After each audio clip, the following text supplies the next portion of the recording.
What's up, everybody? Brian York here with Yorkie Moto Garage, another episode.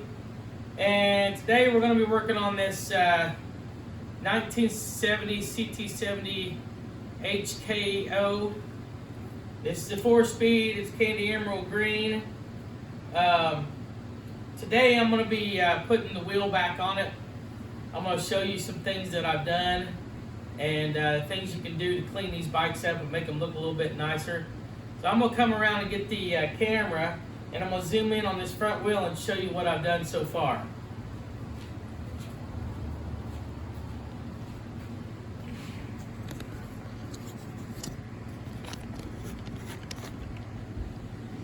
Okay, so what we've been doing is this KO has original paint.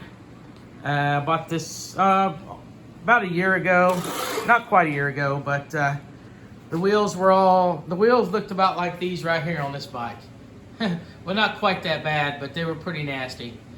So what I did was I took the original tires, cleaned them up, and we took the original hardware out of it, sent it off to the zinc plater, repainted the wheels, you know, made sure the inner tubes were good, make sure they didn't have no leaks in them or anything.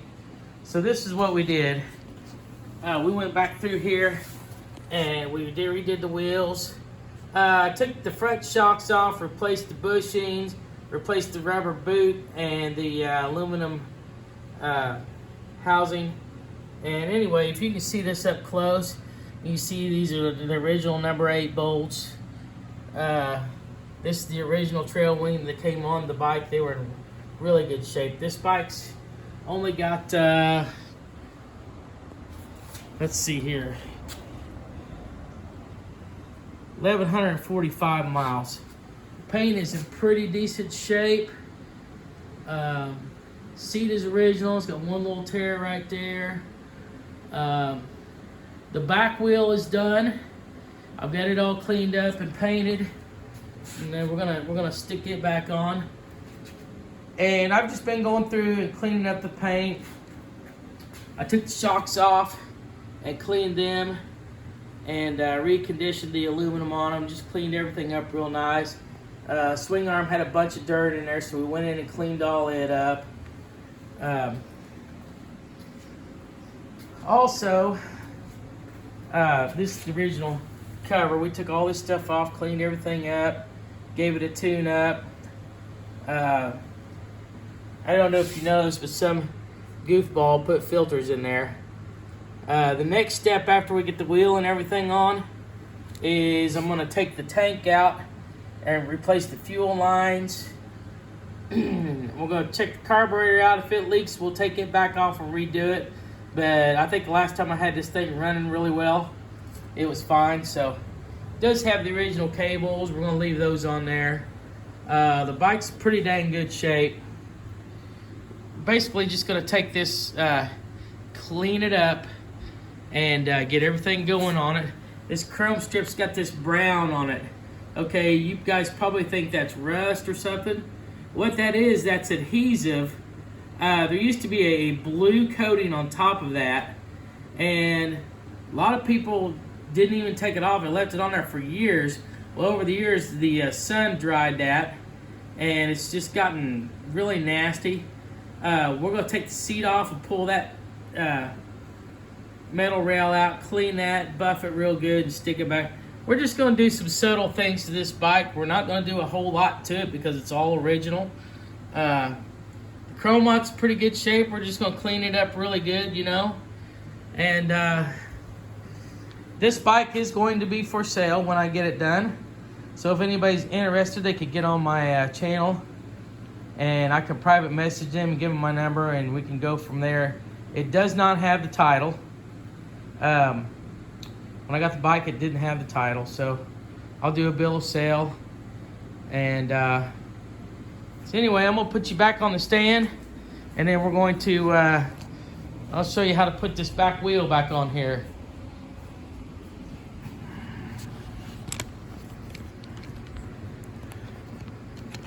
So give me just a second here. I'm gonna lower you down, and then I'm gonna zoom it in here.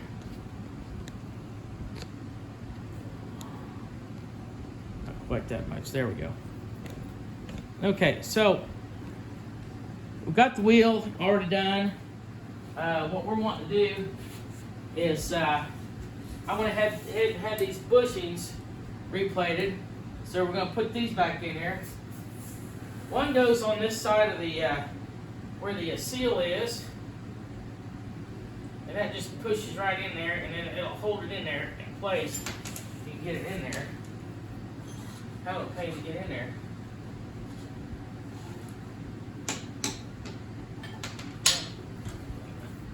Not wanting to cooperate today.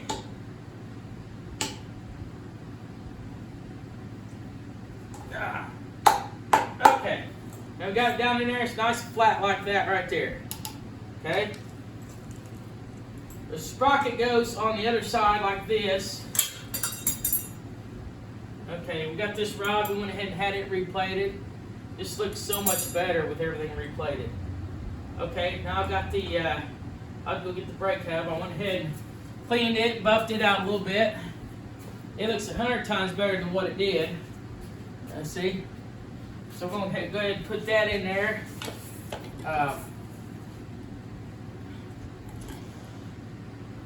So now we've got this ready. Right here's the axle. Chain adjusters are pretty rusty and nasty, so I got 2 more chain adjusters here for it. Now this bushing has to go on the inside here, like this, and then you have to have a chain adjuster to go inside the bolt like this. So we're going to do this and just barely get it started inside that bushing there. Okay, so we already got that started right there. Now what I'm going to do is I already got this axle lubed up. You want to lube this up a little bit, and it'll help it slide in there a little bit easier. Okay, so we're going to have to take this and tap it on there real good. Always try to use rubber or wood or something that won't smash the end of this axle up. And while you're doing this, you got to kind of watch here, make sure you don't get it. Okay, so I'm bottoming out over here. I got to get this hole. All right. So we've got the axle in there now. Okay. Now there's a bolt here. This goes in the back side. It's kind of a funky looking bolt. You want to put that in there on the back side of this piece right here. That's going to be sticking out. And then this is your brake stay. Put that on there like that. And then you got a lock washer, flat washer, and then this goes on here like this. And we'll tighten that up. And then there's a pin that goes through there. I just use a cotter pin. I don't have one of those fancy clips for it. Okay, so that's in. Now we'll put this rod on here. This is going to go on here like this. I got a little small washer that I'm going to put on there, and then we're going to put a pin on that also.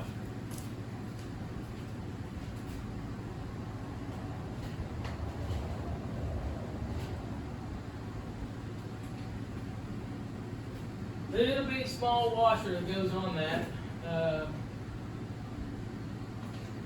Little flat, small washer, real thin. If you get it too thick, it does not want to go on there correctly.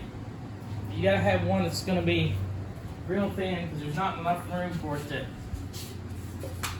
I got all kinds of these little washer bands. It's got all these washers, small washers. Makes it pretty handy. Okay, so we got this here. Put this in here like that. Then you got, I get these cotter pins here. I get them from Harbor Freight. You can buy a big plastic box full of them. I want to say $3, $4, or not much. Okay, so there's that. You got your barrel. That's going to go in here, and then you're going to have a spring that goes on here like this. And we're not going to put all this stuff all together yet. We're just kind of put it on there and kind of button it down. We're not going to get real crazy with it. Truthfully, we don't know, once we get our chain on there, we don't know exactly where everything's going to go yet. So, just want to kind of get everything on there, get it in place. You know, I didn't try to, a lot of times when they build these, they put too much stuff on there, and the nuts don't want to go on them very good. So this one's got a little bit of threadage problems, looks like. So what I may have to do is get something and clean these threads out so that this will thread on there. I'm not going to bore you with those details, but spring goes on here, like I said, and then this slides through your barrel nut right here, and then your adjuster nut goes on here like this. So you know how that goes. I'm just basically, and then you got another castle nut like this, goes on your axle over here, and that screws on.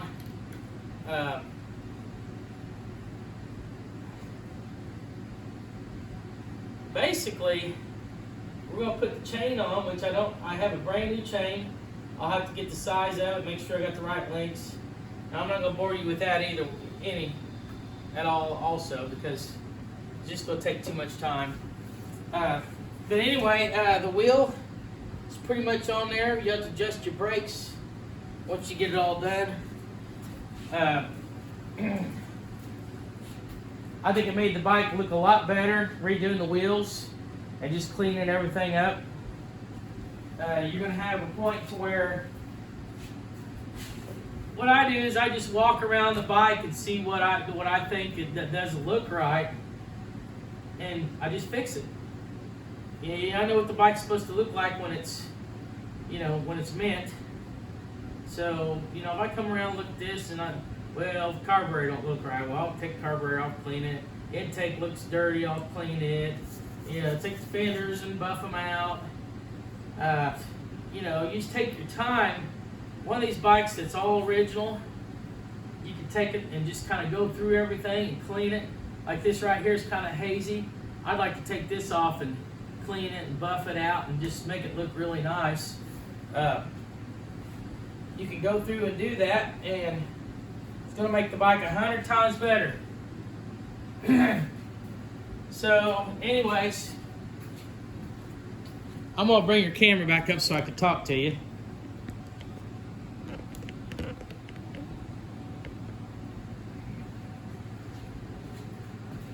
So anyways, this video today was just kind of show you what we're trying to go through here, and the steps you go through to cleaning stuff up. Like all these acorn nuts here, I replaced all these because they were really dirty and nasty. Any of this hardware that you can take and clean up and have it re-zinced or whatever, it makes the bike look so much better. I'm not going to spend a lot of time cleaning this bike up, but my main thing is to get everything back on it, get it functioning properly, get all the lights working, and make it a really nice bike for somebody to put in their collection. So, anyways, I hope you like this video. It's been, it's been 3 or 4 weeks since I've done a video. I apologize, I've been super busy. But maybe when I get everything finished up on this and get it running, I'll show you a video of it. And if anybody's interested, they can contact me and I'll tell them the price that I'm thinking about selling this for. So thank you all very much, and have a good evening.